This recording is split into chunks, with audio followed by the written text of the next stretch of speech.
What's up, Easy Agent Proers? In a previous video, I've gone over the importance of a drip campaign and the importance of lead follow-up. And in today's video, I'm going to go more in depth into that and go into the actual lead follow-up portion once people actually respond to your drip campaign or respond to your messages and begin conversations with you, because more than likely the first conversation which you have with somebody isn't going to be when they're ready to actually purchase or sell real estate. So I'm going to go over my follow-up that I do with my with my leads and potential clients, and let's get right into it. So when somebody comes into my database, I either separate them out into three categories. One, they're either inside of my drip campaign, as in somebody that isn't ready, that hasn't responded to me yet. I separate them off into people that are ready to buy or sell right now, or I separate them off into people that are not ready right now and are looking to purchase in the future. And this is where most people are going to be that reply to you. So this is where I'm going to spend most of my time speaking about.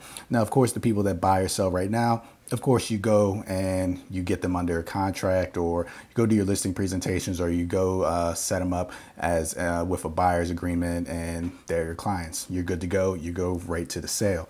But for the people that are not ready, I personally separate them out into three categories: people that are going to buy in 1 to 3 months, people that are going to buy in 3 to 12 months, or people that are going to buy or sell in 12 to 24 months. So let's break down each one. Now, the people that are going to buy in 1 to 3 months, I separate this out based on when in the 1 to 3 month category they are going to be looking to sell or buy. So if they're looking in 1 month, I'm going to be following up in 1 to 2 weeks. If they're looking for 3 months out, I'm going to be following up in a month. So usually whenever they say they're going to be ready to buy or sell, always cut that time in half, because you never know. Things happen, life comes up, and their priorities may change, or they may be ready to buy or sell right now and they just hadn't come around to talking to you yet as your real estate agent. So it's always a good idea to cut that time in half and to contact them more often than less often. So when I'm doing this follow-up, as you can see for the 2 or 4 week follow-up, I'm usually more aggressive in this category in the 1 to 3 months than the rest of them, because if they're mentioning that they're going to be ready to purchase in the next 1 to 3 months, then they're basically need to be starting the process about now. Now is when they need to be getting pre-qualified and making sure their credit and all these things are in order. So these are the things that I'm speaking to them about. I'm asking them about their financial situations, if they're ready to purchase, if they're going to be ready to purchase when they think they are. Have they spoken to a lender? Do they know about first-time home buyer programs if they're a first-time home buyer? Or if they're a seller, do they know about any maintenance or upgrades that they need to get done? Just doing these basic things to make sure when they're actually going to be ready, they will be ready and there won't be any more delay in the process. And moving on to the 3 to 12 month category, this also depends on when they say they are going to be ready to purchase. If they say they're going to be ready in, say, 3 to 6 months, somewhere around there, I'm following up once a month or once every 2 months. If they say they're going to be ready to purchase in a year, I'm following up every 3 months. And once again, this is because you never know what is happening in their lives. Things may change, and you also want to be educating them and getting them ready to be ready to purchase, especially in the later periods. The people that have, say, anywhere from 6 to 24 months when they're going to be purchasing. These time periods are when you're going to want to be giving out information and kind of building more of the relationship with them, because not only are you looking at getting the sale from them, you're also going to be looking to potentially get referrals from them. So in these conversations that I'm having with potential buyers or sellers, I am giving them the information and trying to either educate them during the process, but I'm also asking them for referrals as well. So say this person is looking to purchase in 12 months, but at the 3 month time period when I'm following up with them, I am asking them about, if they're still looking to buy, in the next 12 months, or if anything has changed in their life, if there's anything I can do to help them out, and also asking them if there's anybody that they know that may be looking to buy or sell real estate in the upcoming future. This is, like I've mentioned before, this is very important, because there are plenty of people that I have in my drip campaigns that I've never even spoken to before, but have given me referrals to other people that have bought and sold real estate from me, just because they like the information that I'm giving out, and they like that I'm there and I'm not just, because they're not ready to purchase right now, I'm still giving them attention. So that works out in my favor, and it can work out in yours as well. So after I do the first initial follow-up, I'll always try to get a specific date to follow up with them again so they know to look forward to hear from me.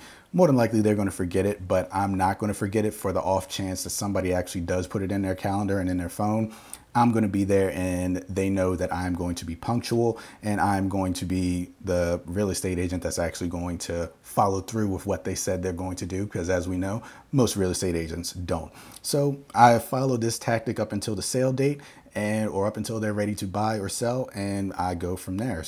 Now, when it comes to people that are 1 to 2 years out to buying real estate, I have them on a 6-month follow-up. Even if they're 24 months out, I follow up every 6 months, doing the same thing I'm doing for the 3 to 12 month category at like the 3rd month or so. I'm asking them, if anything has changed or how they've been doing, and if there's anything I can help them out with, if they have any referrals or anything like that. So it's usually a pretty brief conversation, just giving them little nuggets and making sure that I'm still inside of their mind when it comes to real estate. And after that call, I try to get a specific follow-up date if they don't have one, because of course, if they're 2 years out from purchasing, they're not going to be thinking, okay, I want to hear from a real estate agent in 6 months. So I usually just schedule them in my CRM to follow up in another 6 months. And I do the same thing during that call, ask them how they're doing, seeing if there's anything I can do for them, if they have any questions, or if anything has changed in their situation, and if they have any referrals. Once again, I try to get a specific date to contact them again. And at this point, I'm moving them up to contacting every 3 months once we get to this point, because if they're 24 months out, that means they're around a year from when they're looking to purchase. And this is how I move everything. Once they're in the 12 to 24 month category, once they hit 12 months, I move them over to the 3 to 12 month category. And once they're in the 3 to 12 month category and they get down to 3 months, I move them to the 1 to 3 month category. So that's the basics when it comes to your lead follow-up for people that are not ready to purchase right now, but will be in the future. This is how I specifically set up mine. Or if you have a different way that you want to set it up, by all means, you should do that. Now, of course, in here, I'm contacting people in different ways.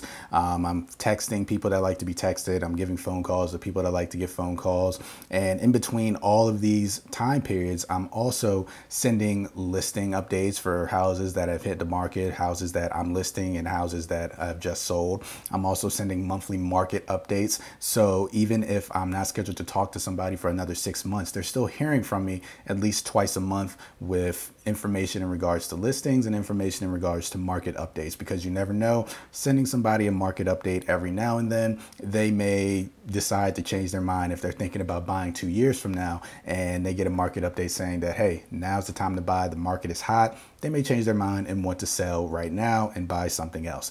So that is pretty much it when it comes to lead follow-up. If you have any questions, leave them down in the comment section below. If you like this video, when you got anything out of it, be sure to leave it a like. It helps our channel to grow and lets us know you enjoy these types of videos. If you're new, be sure to subscribe so you're not missing out on any new content that we put out. And my name is Michael Hicks. I'll see you in the next one.